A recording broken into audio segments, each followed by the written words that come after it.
Hi, I'm Eddie Paul, and this is your tool tip of the day. Going back to basics, because one of the biggest problems we have in the shop is a lot of people don't know how to measure. They think they do, and they just kind of fluffed over it. They grab a tape measure and go, yeah, I can measure, I have a tape measure.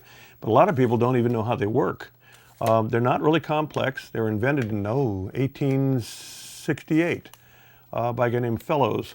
And they were fabric back then. Now they're steel. They've put curve to them to give them some strength. They have this little thing here that's always loose, and most people don't even know why that's loose.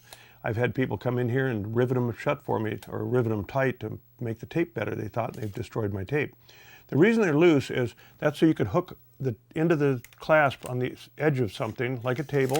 Like if I measure this table here, hook on there, pull it, and I can look across to this side. That's awkward. Look across this side, it comes out to 35 inches, 35 and 1/4 inches. But if I'm measuring inside of something, I can push this up against the inside and it will move in to make up for the thickness of this. So it gives you an exact dimension at this end, whether you're hooking on something and pulling or pushing against something. So that's pretty important that this is loose. If you ever find a tape and that's not loose, don't even use it because your dimensions are going to be off. Things that people don't realize, they have a locking thing on here, locking mechanism, which on this tape doesn't even work. It slides back in. You want one that works. I just picked this up as an example. This one has a locking claw.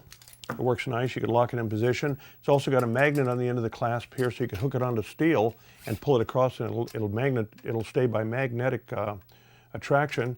It's also got the loose ends on it, and it's got a hook on top if you want to go underneath something.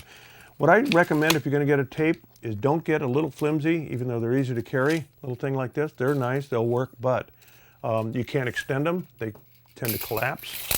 You want something that's strong, wide tape on it that's pretty rigid, so you can extend it out, because a lot of times you can't go to the end, hook it, and come back, or if you do, by the time you get to this end, the tape pops off the end, so you spend the whole day going back and forth trying to get it to stay there. The magnet, of course, helps. And if you're really, really lazy, I can't use the word lazy, I don't think, they also have electric tape measures that will extend out, and you don't have to carry them. They're kind of fun for playing with, but I don't know how accurate that is as far as measurement.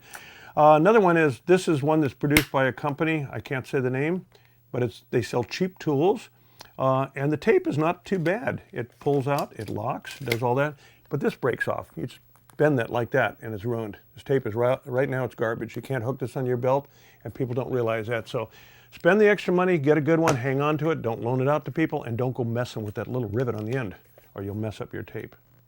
So anyway, this is another tool tip from Eddie Paul, and I hope it helped.